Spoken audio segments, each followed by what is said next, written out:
Now, to move on to our second topic,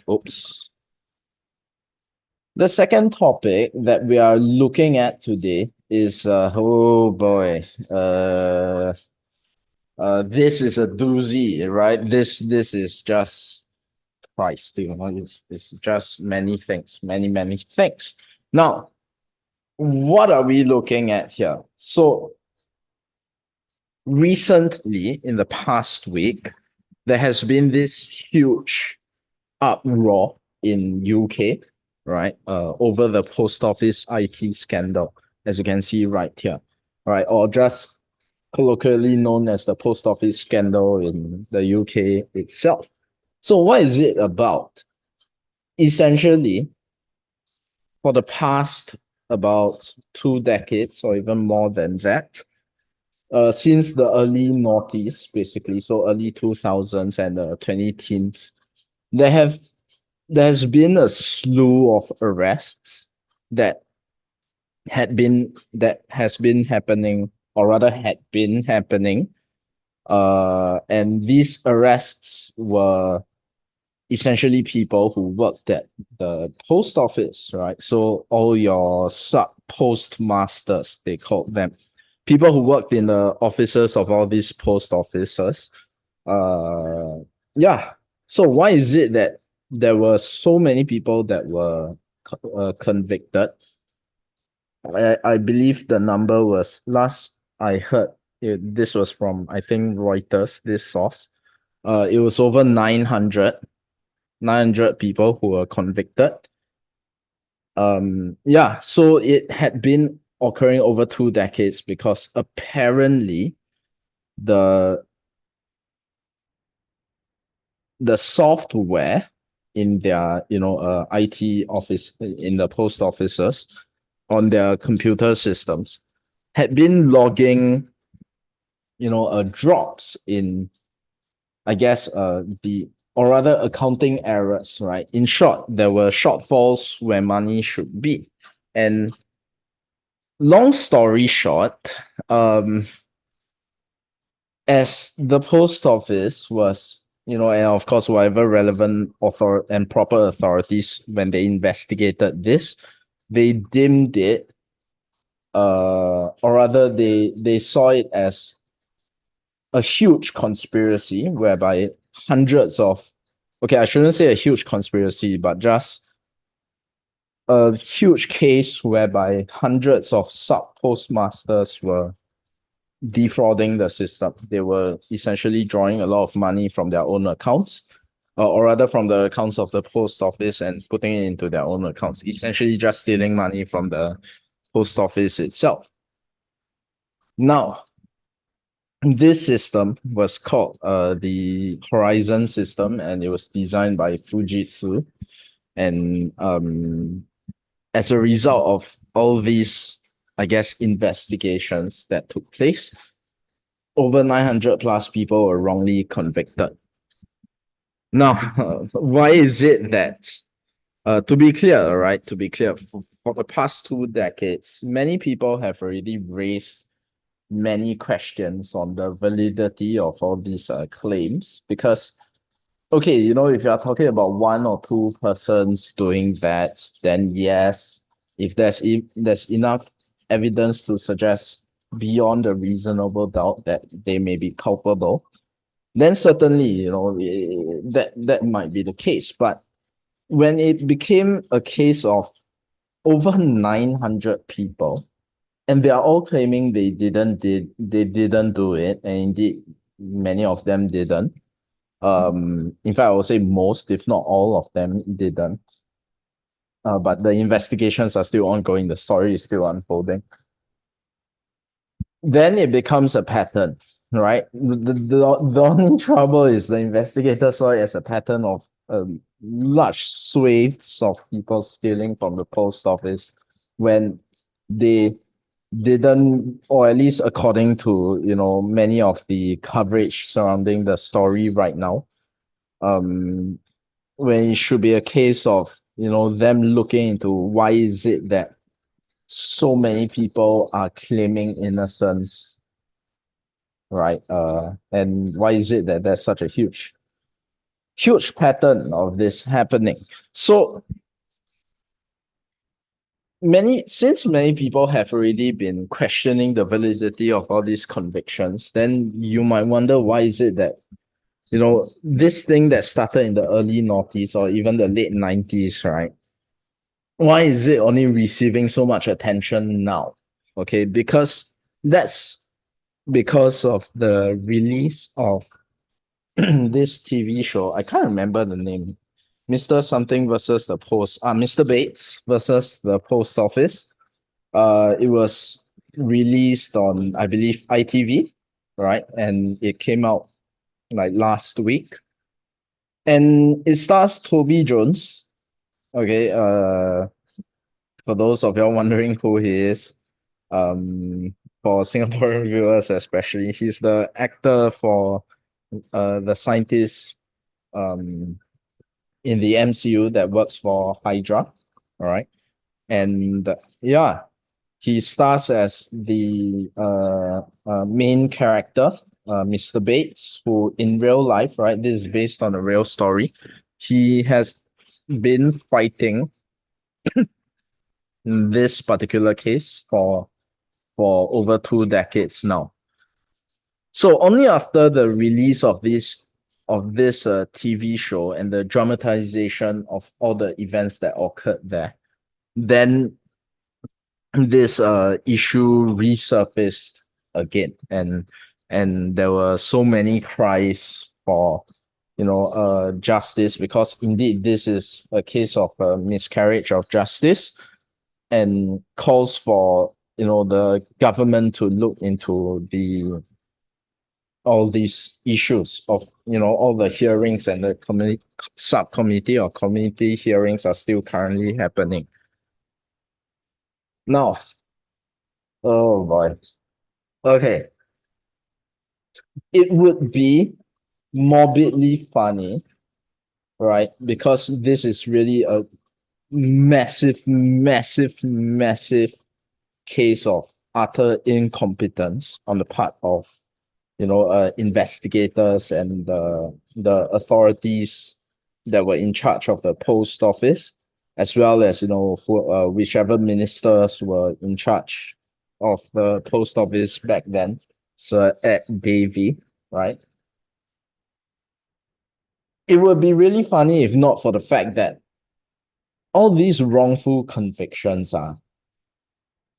had a very real impact on the people who were wrongly convicted, right? I mean, setting aside the whole notion of them having a criminal record, despite not having sufficient, or at least the evidence may not necessarily suggest that they were proven beyond a reasonable doubt that they were guilty of stealing from the post office system itself, and sufficient evidence to suggest that there was a glitch in the system that will cause all the numbers to basically be screwed up in some ways, right?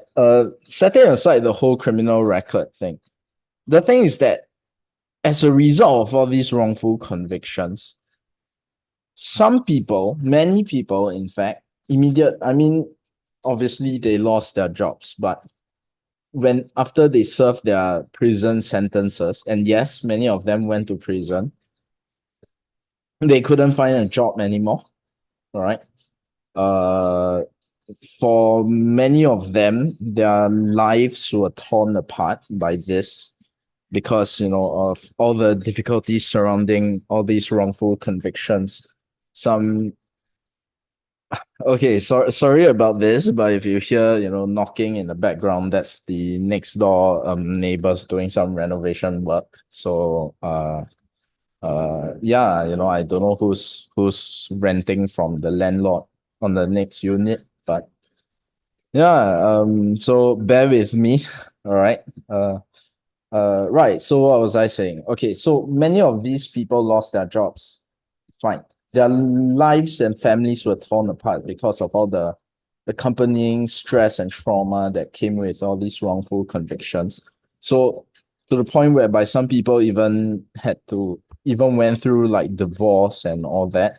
and obviously it took a toll on their health, such that many of them, because of all the stress and everything, they suffered quite a lot, physically and mentally.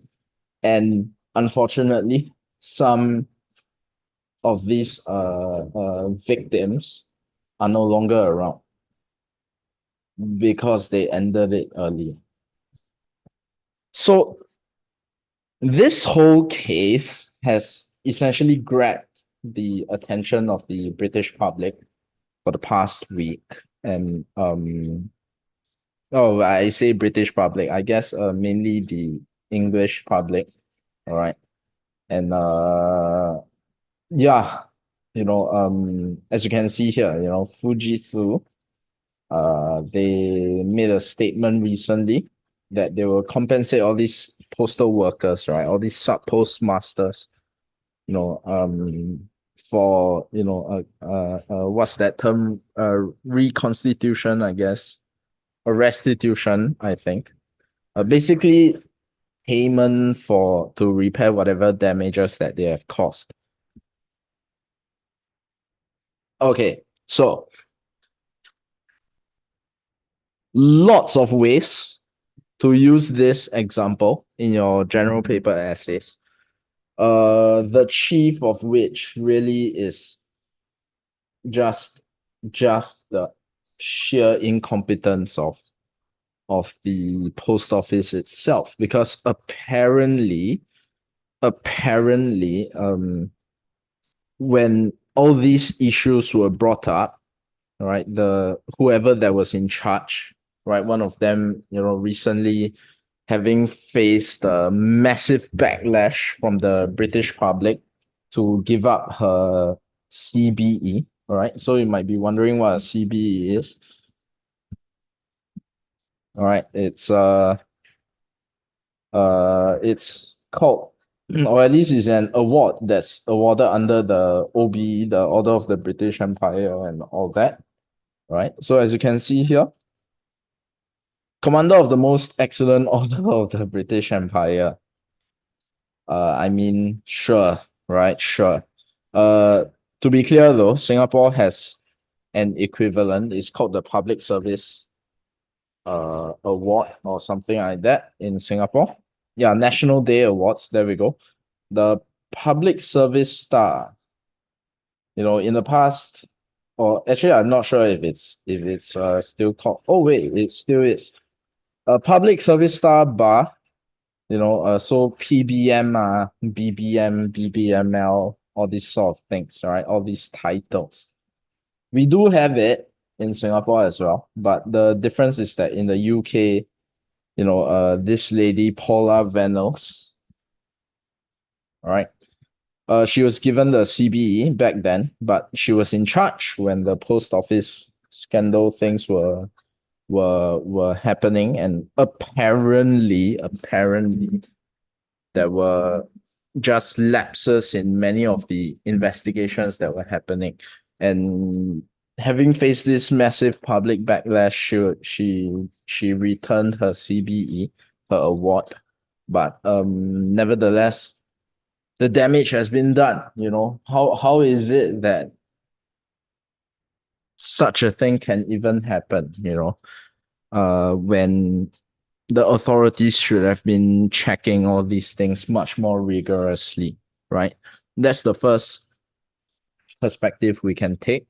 So, in other words, you want to use it in cases of, let's say, the failures of government to take care of the people, right? Or you want to use it in essays related to miscarriages of justice, essentially. Okay. The second impact, or rather the second perspective that we can take here regarding this, is the role of companies, right? So in this case, because Fujitsu was supplying, the post office with the software itself, they still must receive some portion of the responsibility because it was their product that was screwed up in the first place. that allowed such a thing to occur, right? Whether it was due to malicious intents or not, I highly doubt so. But nevertheless, their flawed products have had, such an impact on the so many people's lives, personal lives.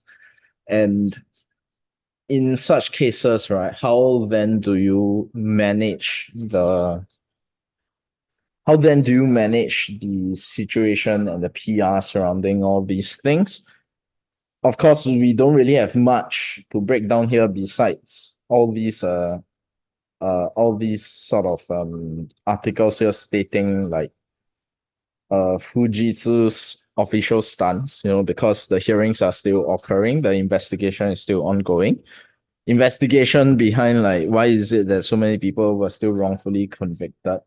And yeah, so you want to apply this perhaps in also essays related to businesses, right? And the idea of CSR, corporate social responsibility. Although in this case, it isn't so much CSR, but more of like how corporations can manage the fallout from their business practices or products or services, in cases where they harm the welfare of the public as a whole. All right. Now, of course, the key difference here being that I as I said earlier, I highly doubt Fujitsu was meaning to, deliberately cause all these troubles. I don't think there was malice there.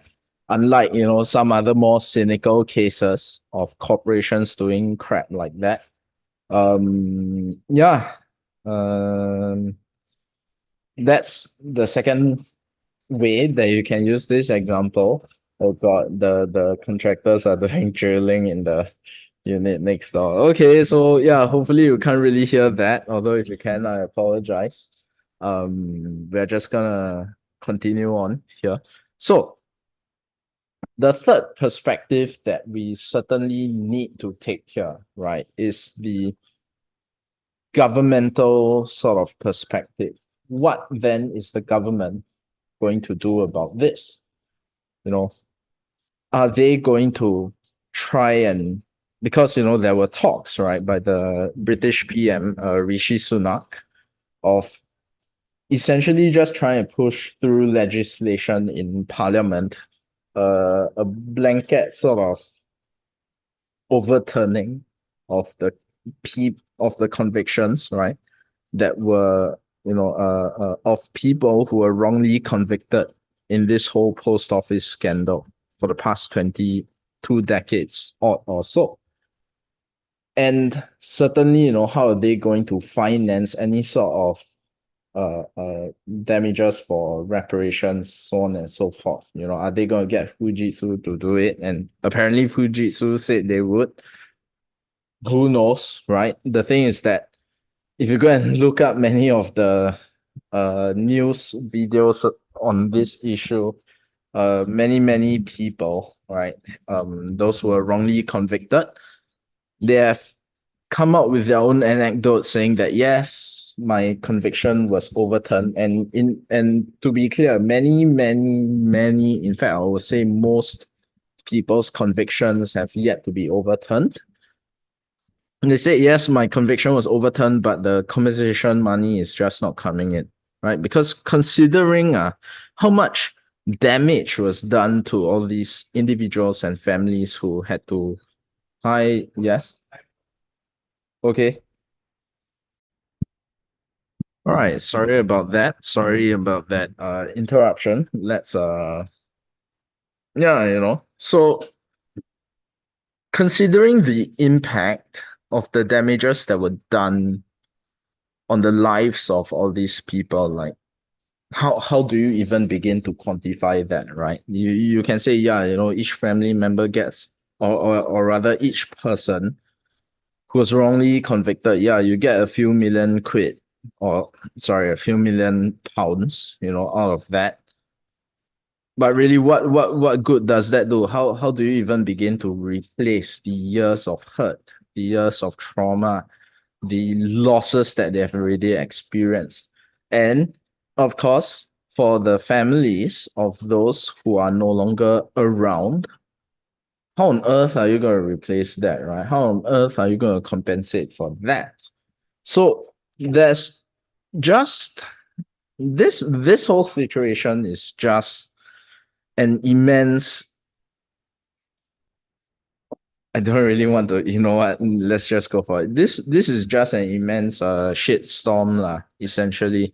Uh how do the victims even begin to seek some sort of compensation, right? So certainly the compensation will be a great start, for them to begin healing from this process. But many of these people who are wrongly convicted, they are already old. Many of them already have kids who have been working to try and support them as well, right? And they have already undergone the trauma. And for those that are gone, they are gone. They are no longer here. So yeah, that's the third way that you can use this example, right? In essays related to the importance of a solid governance. Although really this is uh, uh, very, very big. I yeah, it's just a very, very big issue that's occurring in the UK right now. And thankfully, measures are being taken to ensure that people receive the justice that, for all the suffering that they experienced due to this miscarriage of justice. Now, there's a fourth perspective here, but it's really related more to politics, because I don't really want to talk too long about this, but put it simply, the Tories, i.e., the Conservative Party in the UK, they are, in deep, deep, deep trouble at the moment. Their general elections are coming up. I believe it's this year, right? And the reason why they're in deep trouble is because for the past 5 years, Christ, they have changed their leadership 3 times. First it was Boris Johnson, then Liz Truss. How can we forget that she was outlasted by a piece of lettuce? And now Rishi Sunak, all right? I mean, setting that, if we look at it from that perspective, if you are interested in politics, certainly you can. But, the reason why I don't really want to talk about it all too much is it doesn't really serve much practical purpose in the context of GPSAs, because yes, we have questions on politics, but they're usually on policies and laws and the effectiveness or the importance of great governance rather than the actual act of politicking. But there's still something to be gleaned from there, which is that, because the Tories have been screwing up so many things, or at least, from the optics of, in terms of the optics of their policies to the public, yeah, it hasn't been good because, first you had Boris Johnson and all the lockdown things happening, but then he himself was attending a lot of parties, that whole scandal. Then you have Liz Truss, right, trying to implement some sort of mini budget, but in actuality, just cutting taxes for the rich. And then afterwards, she U-turned on that policy and then implemented another measure. I can't exactly remember, but then she U-turned on that as well. So then she resigned, and then of course the Tories now go and pick Rishi Sunak. The problem here is that in the UK, right, in terms of the Westminster system, and of course, Singapore follows that system as well, we don't get to choose our executive leader, to be clear. Now, what does that mean? I just want to clarify this. It's not as though we cannot choose our leaders, right? Under the Westminster system, you can. But mostly you'll be voting for your MPs, your members of parliament, right? So representatives of whatever constituency in the case of UK, and in the case of Singapore, whatever, representatives in your GRCs and SMCs.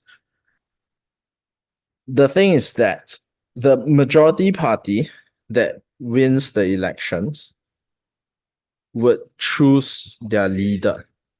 So in the case of Singapore, right, our elections are coming up maybe this year or next year. It hasn't really been officially announced yet.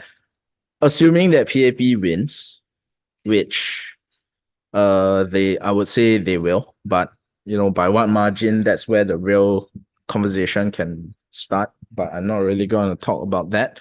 So let's say assuming PAP wins, right? We already know who is going to be our next PM. It's going to be Lawrence Wong.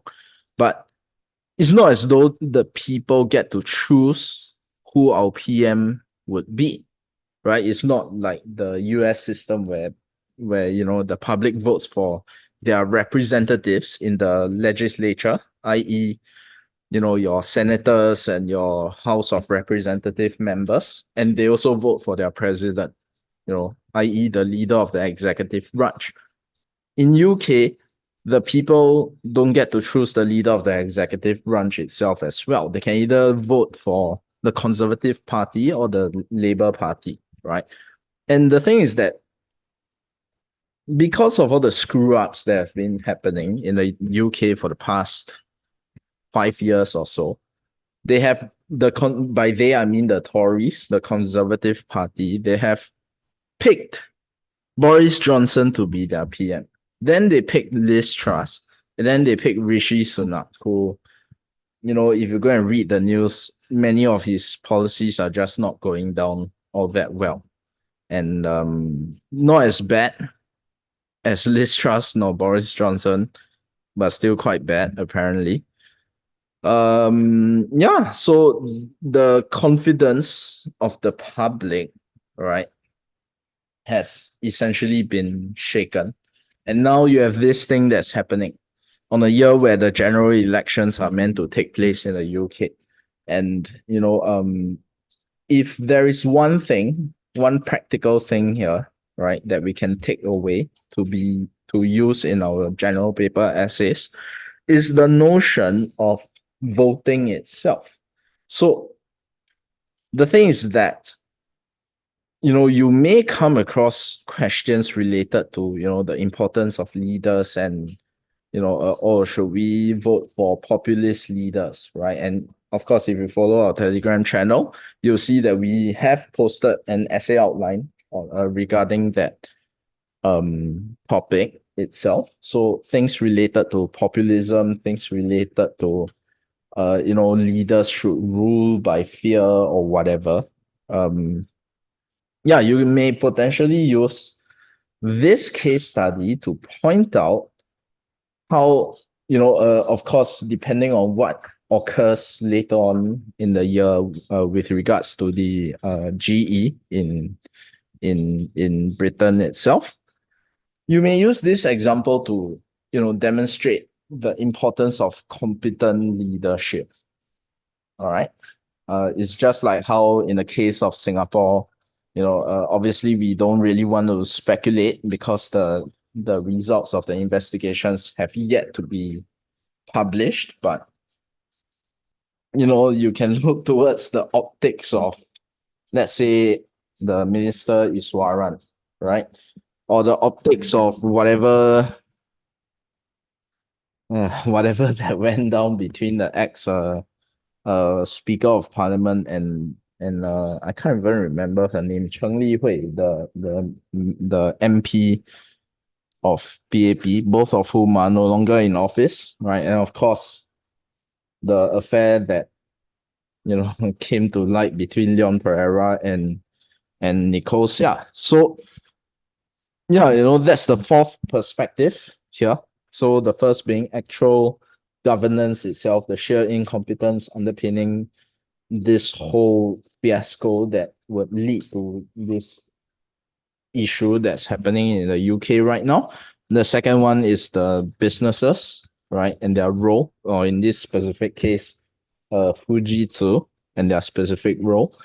And the third is the once again, from a governmental perspective, how are they going to make sure that the follow-up actions here to help the victims, right? How is it going to be implemented, and will there be competence there finally in this whole thing? And fourth, the politicking aspect and the optics of government measures and government policies and how it can affect their legitimacy.